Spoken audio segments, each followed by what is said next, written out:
Chilli powder, ಸಖತ್ ಖಾರ ಬಣ್ಣ ಮತ್ತು ರುಚಿ ಆಚಿ ಚಿಲ್ಲಿ ಪೌಡರ್. ಘಾಟ್ನಲ್ಲಿ 400 ಕೋಟಿ ರಾಬರಿ ಪ್ರಕರಣಕ್ಕೆ ಸಂಬಂಧಪಟ್ಟಂತೆ ಕರ್ನಾಟಕ ಪೊಲೀಸರಿಗೆ ಮಹಾರಾಷ್ಟ್ರದ ಪೊಲೀಸರು ಸಹಕಾರವೇ ಕೊಡ್ತಾ ಇಲ್ಲ. ಈ ಬಗ್ಗೆ ಬೆಳಗಾವಿ ಎಸ್ಪಿಗೆ ಮಹಾರಾಷ್ಟ್ರ ಎಸ್ಐಟಿ ತಂಡದಿಂದ ಒಂದು ಪತ್ರ ಕೂಡ ಬಂದಿದೆ. ಈಗ ತನಿಖೆಗೆ ಸಹಕಾರ ನೀಡಬೇಕು ಅಂತ ಪತ್ರದ ಮೂಲಕ ಮನವಿ ಮಾಡಿಕೊಂಡಿದ್ದಾರೆ. ಈ ಪತ್ರ ಬರ್ತಾ ಇದ್ದಂತೆ ಬೆಳಗಾವಿ ಎಸ್ಪಿ ರಾಮರಾಜನ್ ಅವರು ಅಲರ್ಟ್ ಆಗಿದ್ದಾರೆ. ನಾಸಿಕ್ಗೆ ಕರ್ನಾಟಕದ ಪೊಲೀಸರ ತಂಡ ಕಳಿಸಲಾಗಿತ್ತು. ಈ ಹಿಂದೆ ನಿನ್ನೆ ತಡರಾತ್ರಿವರೆಗೂ ನಾಸಿಕ್ ಪೊಲೀಸ್ ಠಾಣೆಯಲ್ಲಿ ಠಿಕಾಣಿ ಹೂಡಿದ್ರು ರಾಜ್ಯದ ಪೊಲೀಸರು. ಬಂಧಿತರನ್ನ ವಿಚಾರಣೆಗೆ ಒಳಪಡಿಸೋದಕ್ಕೆ ಕರ್ನಾಟಕ ಪೊಲೀಸರು ಯತ್ನ ಕೂಡ ಮಾಡಿದ್ರು.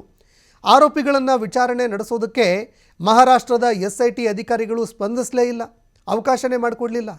ನಿಜವಾಗಿಯೂ ರದ್ದಾಗಿರುವಂತಹ 400 ಕೋಟಿ ರಾಬರಿ ಆಗಿದೆಯಾ? ಈ ಪ್ರಶ್ನೆ ಈಗ ಎದುರಾಗ್ತಾ ಇದೆ.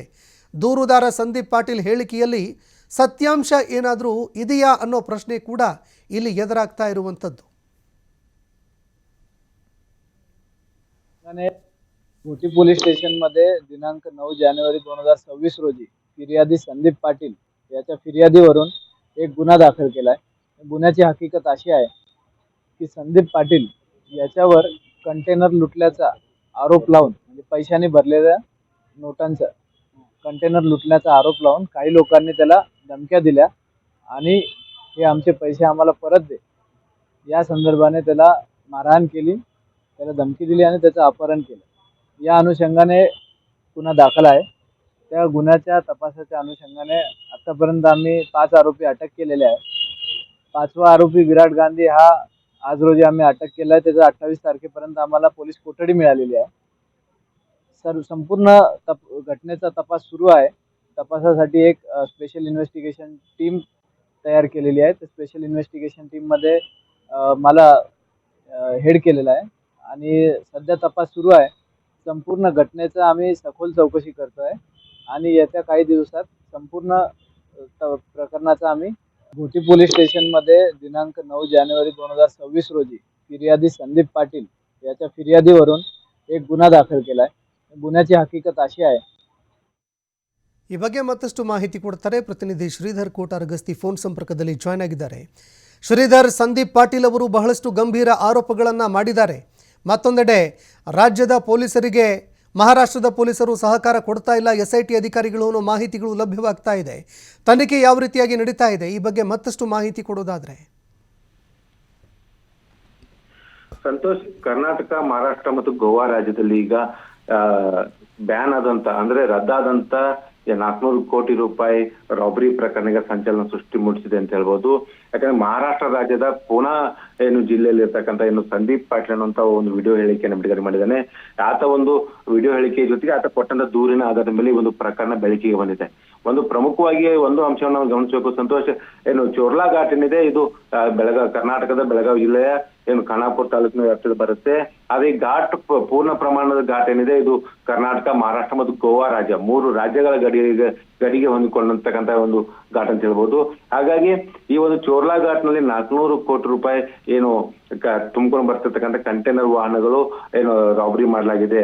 ಆ ರಾಬರಿ ಮಾಡಿದಂತ ಆರೋಪಿಗಳೇನಿದ್ದಾರೆ ಅವರು ಸಂದೀಪ್ ಪಾಟೀಲ್ ಹೆಸರಿನಡಿ ಮುಂಬೈನಲ್ಲಿ ಠಾಣೆಯ ಒಂದು ದೊಡ್ಡ ಬಿಲ್ಡರ್ ಆದಂತ ಕಿಶೋರ್ಗೆ ಒಂದು ಕರೆ ಮಾಡಿ, ವಾಟ್ಸ್ಆಪ್ ಕರೆ ಮಾಡಿ 100 ಕೋಟಿ ರೂಪಾಯಿ ಹಣದ ಡಿಮಾಂಡ್ ಅನ್ನು ಇಟ್ಟಿದ್ರು. ಈ ಸದ್ಯ ಚಾಲ್ತಿಯಲ್ಲಿ ಇರ್ತಕ್ಕಂಥ 100 ಕೋಟಿ ರೂಪಾಯಿ ಹಣವನ್ನು ಕೊಟ್ರೆ ಈ ಒಂದು 400 ಕೋಟಿ ರೂಪಾಯಿ ರದ್ದಾದಂತ ನೋಟ್ನ ಕಂಟೈನರ್ ಮತ್ತು ಹಣ ನಿಮ್ಗೆ ವಾಪಸ್ ಕೊಡ್ತೇವೆ, ಇಲ್ಲಾಂದ್ರೆ ಕೊಡೋದಿಲ್ಲ ಅನ್ನೋ ಒಂದು ಬ್ಲಾಕ್ ಮೇಲ್ ಅನ್ನು ಮಾಡ್ತಾರೆ.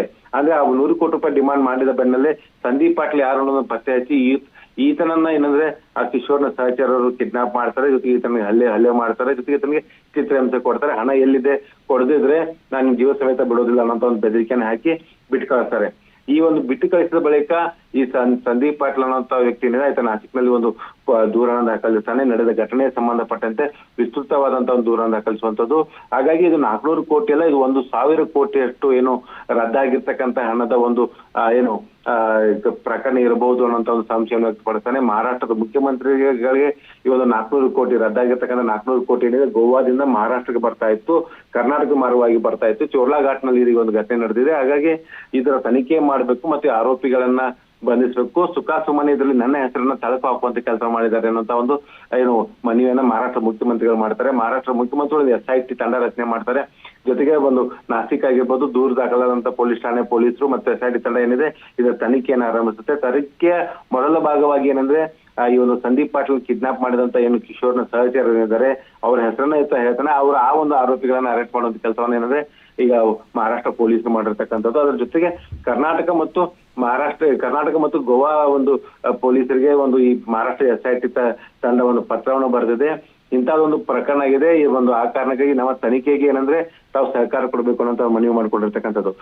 ಈ ಒಂದು ಪ್ರಕರಣ ಏನು ಪತ್ರ ಬರೆದ ಬೆನ್ನಲ್ಲೇ ಏನು ಬೆಳಗಾವಿ SP ಆದಂತ ರಾಮರಾಜನ್ ಕೂಡ ಅಲರ್ಟ್ ಆಗ್ತಾರೆ. ತಕ್ಷಣ ಒಂದು DYSP ನೇತೃತ್ವದ ಒಂದು ತಂಡವನ್ನು ರಚನೆ ಮಾಡ್ತಾರೆ.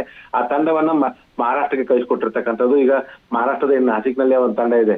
ನಿನ್ನೆ ಇಡೀ ದಿನ ಪೂರ್ತಿ ಆ ತಂಡ ಏನು ಅಲ್ಲಿ ಅರೆಸ್ಟ್ ಆಗಿರ್ತಕ್ಕಂಥ ಆರೋಪಿಗಳನ್ನ ವಿಚಾರಣೆಗೊಳಪಡಿಸಿ ಮಾಹಿತಿಯನ್ನ ಪಡೆಯೋದಕ್ಕೆ ಎಲ್ಲ ರೀತಿ ಪ್ರಯತ್ನ ಮಾಡ್ತಾ ಇದ್ದಾರೆ. ದೂರು ಕೊಟ್ಟಂತ ದೂರುದಾರರನ್ನು ಕೂಡ ಒಂದು ಏನು ಸಂಪರ್ಕಿಸಿ ಆತನನ್ನ ಮಾಹಿತಿ ಪಡೆಯೋದಕ್ಕೆ ಒಂದು ಏನು ಪ್ರಯತ್ನ ಮಾಡ್ತಾ ಇದ್ದಾರೆ. ಇಲ್ಲಿ ಪ್ರಮುಖವಾಗಿ ಒಂದು ಅಂಶ ಏನಂದ್ರೆ ಸಂತೋಷ್, ಇಲ್ಲಿ ಮೊದಲಿಗೆ ಕರ್ನಾಟಕ, ಮಹಾರಾಷ್ಟ್ರ ಮತ್ತು ಗೋವಾ ಪೊಲೀಸರಿಗೆ ಮೊದಲು ಖಚಿತ ಆಗಬೇಕಾಗಿದೆ ಏನಂದ್ರೆ 2 ಕಂಟೈನರ್ ನಲ್ಲಿ 400 ಕೋಟಿ ರೂಪಾಯಿ ಹಣವನ್ನ ತುಂಬಿ ಸಾಗಾಟ ಮಾಡ್ಲಾಗ್ತಾ ಇತ್ತಾ? ಹಾಗಾದ್ರೆ ಗೋವಾದಿಂದ ಆ ಒಂದು ಕಂಟೈನರ್ ಹೊರಟಿದ್ರೆ ಎಲ್ಲಿಂದ ಹಣವನ್ನು ಭರಿಸಲಾಗಿತ್ತು, ಆ ಯಾವ ಮಾರ್ಗವಾಗಿ ಬಂತು, ಮತ್ತೆ ಚೋರ್ಲಾ ಘಾಟ್ ನಲ್ಲಿ ಯಾವ ಸ್ಥಳದಲ್ಲಿ ಅದು ಮಿಸ್ಸಿಂಗ್ ಆಯ್ತು ಅನ್ನೋಂತ ಒಂದು ಅಂಶ, ಏನು ರಾಬರಿ ಆಯ್ತು ಅನ್ನೋಂತ ವಿಚಾರ ಬೆಳಕಿಗೆ ಬರ್ಬೇಕಾಗತ್ತೆ. ಯಾಕಂದ್ರೆ ಸಂದೀಪ್ ಪಾಟೀಲ್ ಕೊಟ್ಟಂತ ಹೇಳಿಕೆ ಆಧರಿಸಿ ಈಗ 3 ರಾಜ್ಯದ ಪೊಲೀಸರು ತಲೆ ಕೆಡಿಸ್ಕೊಂಡಿದ್ದಾರೆ. ನಿಜವಾಗಿ ಈ ಘಟನೆ ನಡೆದಿದೆಯಾ ಅನ್ನೋ ಒಂದು ಪ್ರಶ್ನೆ ಕೂಡ ಇರ್ತಕ್ಕಂಥದ್ದು. ಅದು ಈಗ ಮಹಾರಾಷ್ಟ್ರದ ಏನು ಪೊಲೀಸರ ವಶದಲ್ಲಿ ಇರ್ತಕ್ಕಂಥ ಆರೋಪಿಗಳನ್ನ ವಿಚಾರಣೆ ಒಳಪಡಿಸೋದಕ್ಕೆ, ಅವರಿಂದ ಮಾಹಿತಿ ಕಲೆ ಹೋಗೋದಕ್ಕೆ ಕರ್ನಾಟಕದ ತಂಡ ಕೂಡ ಹೋಗಿದೆ. ಬೆಳಗಾವಿಯ ಒಂದು ಏನು ತಂಡ ಹೋದ್ರು ಕೂಡ ಇನ್ನೂ ಕೂಡ ಮಹಾರಾಷ್ಟ್ರದ ಪೊಲೀಸರು ಯಾವುದೇ ರೀತಿಯ ಒಂದು ಆರೋಪಿಗಳನ್ನ ವಿಚಾರಣೆ ಮಾಡೋದಕ್ಕೆ, ಅವರಿಂದ ಮಾಹಿತಿ ಪಡೋದಕ್ಕೆ ಅವಕಾಶ ಮಾಡಿಕೊಡ್ತಾ ಇಲ್ಲ.